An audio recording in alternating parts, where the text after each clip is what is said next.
Some good news. All English primary schools are getting a free anthology of Black writers. And I love this story. I would love to see programs like this globally and here in America. From August 5th, primary schools across England will be given access to free anthology books by Black British authors. And I would love to see that happen with Black and Brown authors here in America. Our children, what we put into our minds and our psyche helps build our self-esteem, how we approach life, and how we see things in ourselves. And you are an author. I want you to talk about your book and what your book is about, because it's just on brand right now. I don't give a fuck. I love you. So really quickly, my book is entitled F Your Diet and Other Things My Thighs Tell Me. I released it a year ago. And it is about my experience with body image and body weight. And also, more importantly, because I know people hear that and like, well, I'm not fat. I never dealt with being fat. More importantly, the journalist in me, I tie in a lot of facts and figures that explain how our food market is manipulated here and how we are given things that aren't best for us because it comes with a big profit margin for other people. And so I also talk about racism and feminism and sexism and working, in a place where I'm one of two Black people and all the things that you deal with when you are a woman of color in this country. So if any of that applies to you or anybody pick up my book. I also recorded the audio version as well, so you can hear this beautiful Brooklyn accent at your leisure. I want to give a shout out to the people who are watching on YouTube, Facebook, Twitter, and Twitch. Thank you, because a lot of you are showing up, and some of you are making donations or giving money to the show, which I appreciate. Thank you so much for doing that. I wanted to call out some names, and I want you to say, Chloe, what's the first thing you think about when you hear these names? Oh Lord! All right. Kanye West. He needs a hug. Okay. Kanye needs a hug. He needs a hug. He's troubled, but he's not being uplifted and loved and dealt with the way that he needs to. And I feel like when you deal with people who have mental illness or emotional development issues, we try to like shit on them. And I think he needs somebody who will be like, come here and sit down. Just take a nap. Van Jones. Coon City. I can't stand me some Van Jones. I was rooting for him, Van, I was rooting for you, but you flip-flop more than a burger at fucking Waffle House at 3 a.m. I can't take you. Ivanka Trump. Man, I think she's stone cold. I think she's the coldest one out of all of them. You said... I think she's stone cold. And the thing is, because she's going to play up, being a woman, right? She's going to play up being a woman for whatever her future aspirations are. She's going to try and reinvent herself as if she is down with the feminist movement or, whatever, being married to a Jewish person, whatever box she can check, she's going to try and reinvent herself. But let's not forget, she got voting machines patented in China. So don't let her near no district near you. Dr. Fauci. He's a survivor. He did what he had to do. When people be like, are you willing to do what you got to do to survive? They should just have a picture of Fauci up there, because he was like, whatever I got to do to make it through. And he's one of the highest paid people in Washington. Kamala Harris. Oh, man. I respect her. I do. I respect her. I do. I love the fact that that she's not a story. You know what I'm saying? Like, I love the fact that there's so much bigger things that we have to deal with. It's just like, yes, we have a woman of color as VP, and it is what it is. It's not like how we were inundated with all of this stuff when Obama won because he was the first. So now I want to get to the point where we don't have to keep saying this person is a first. This is the first. Yeah. It's sad. It is sad. Meghan McCain.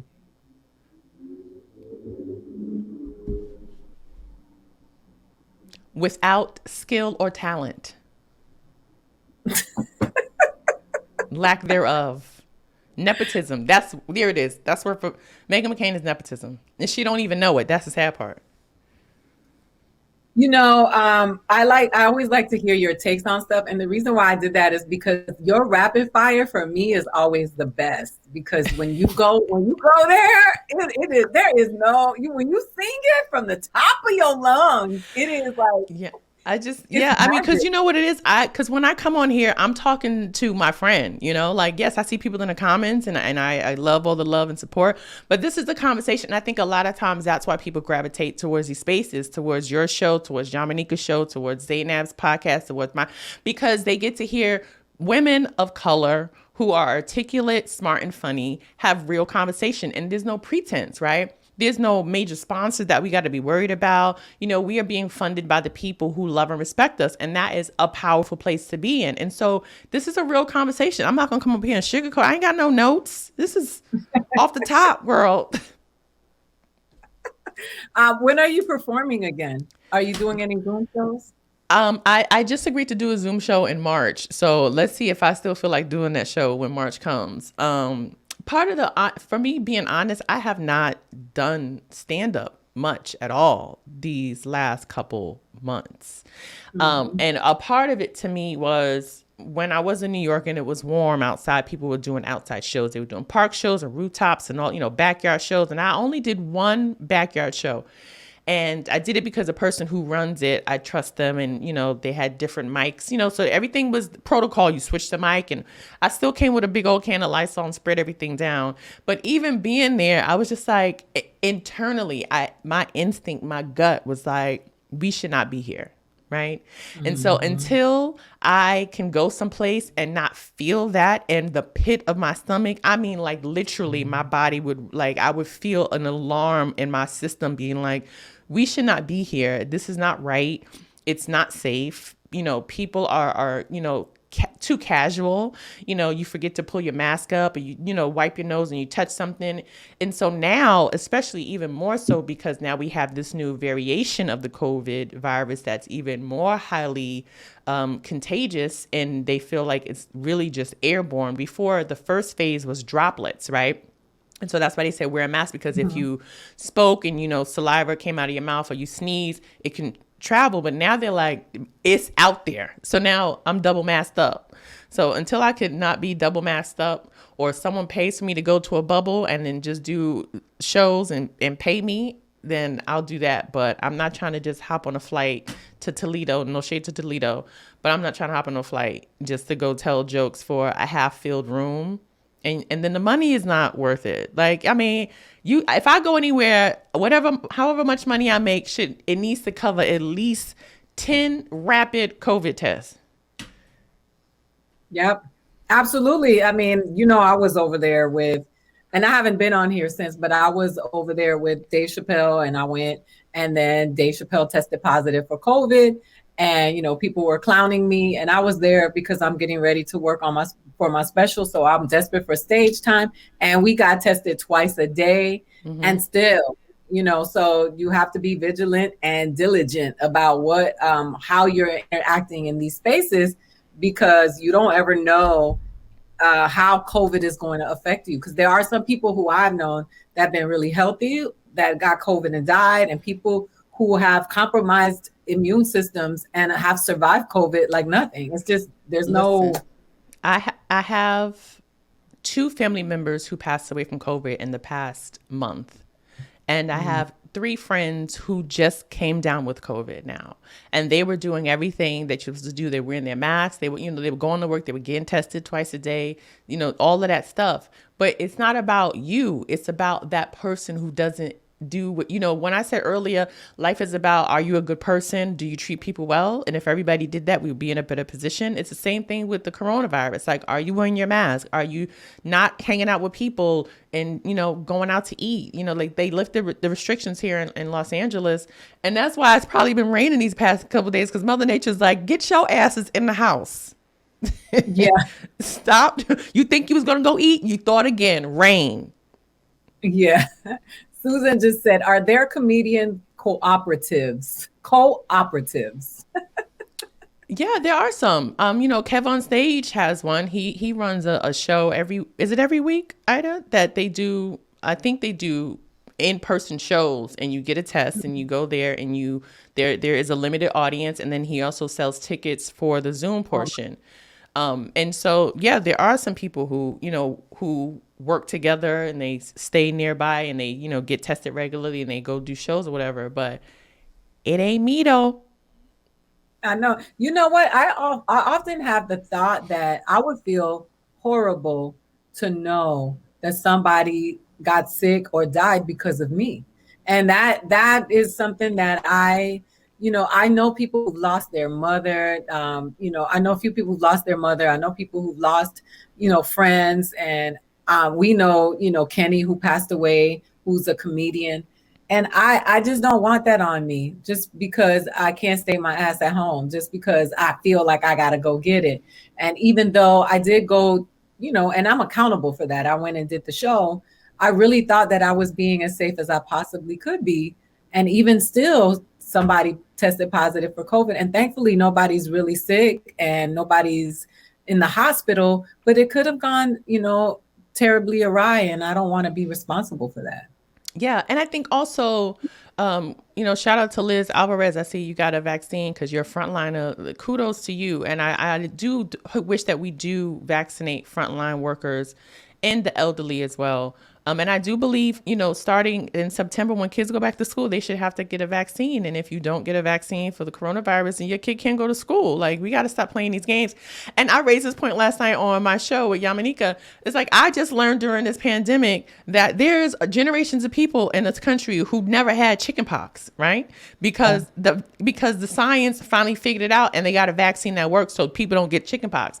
So if there are viruses and illnesses that have been cured by vaccinations, anti-vaxxers, y'all got to chill on this one. You have to get the vaccination for the coronavirus because also we don't know the long-term effects, right? And so there are people who've got coronavirus and they've made a full recovery. But now, because it's been so long, now we're seeing the second phase of the long-lasting effects. People having breathing problems, people having skin rashes, people, not being able to still smell or taste food. And so we aren't, thankfully, now that we have responsible adults in the White House, we'll get some studies. But I talked to several medical professionals, I don't know, you as well, having them on our shows, who said, like, I was trying to keep research and they told me not to keep the research. They told me not to keep the data. They told me not to break down why African Americans are highly susceptible to this. They told me to just do away with my research. And you're like, why?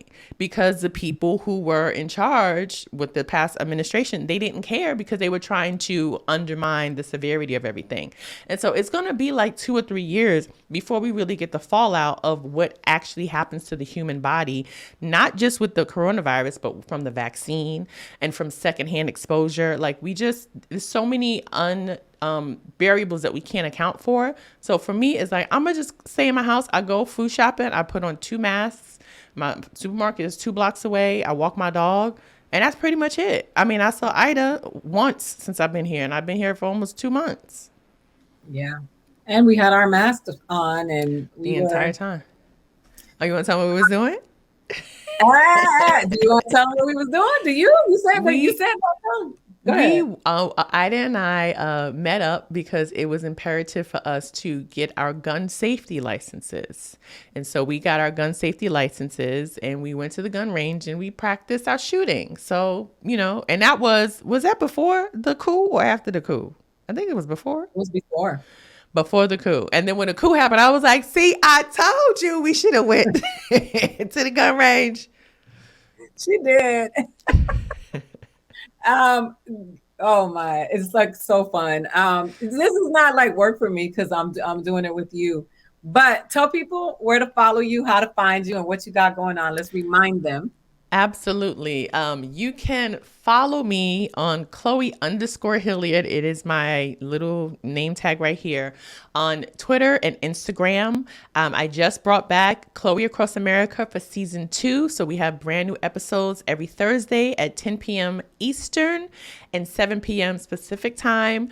Last night we talked about everything with the GameStop Robinhood stuff. And then I also was joined by Yamanika Saunders. So each week will be a topic and some great conversation with comedians as well. So I want to do serious information and then also funny and levity to help us close out our week because everything is stressful. So we have to find joy as best we can. And you can buy my book, F Your Diet, listen to the podcast version of the show, Chloe Across America, and, keep supporting us because, we all we got. Yeah, I want to do a reunion show soon, like a reunion show, like we're a reality show. But me, you, Zainab, and Yamanika, because a lot of people have commented about it. They really enjoyed it, and I want to keep it going. I want to say thank you to all of you who have been showing up. You guys have been consistently here for the hour, and I just want to say thank you, express gratitude for you because you are the ones that keep us going and keep us moving, especially in this pandemic, by engaging, participating in the conversation, contributing, and it's all good.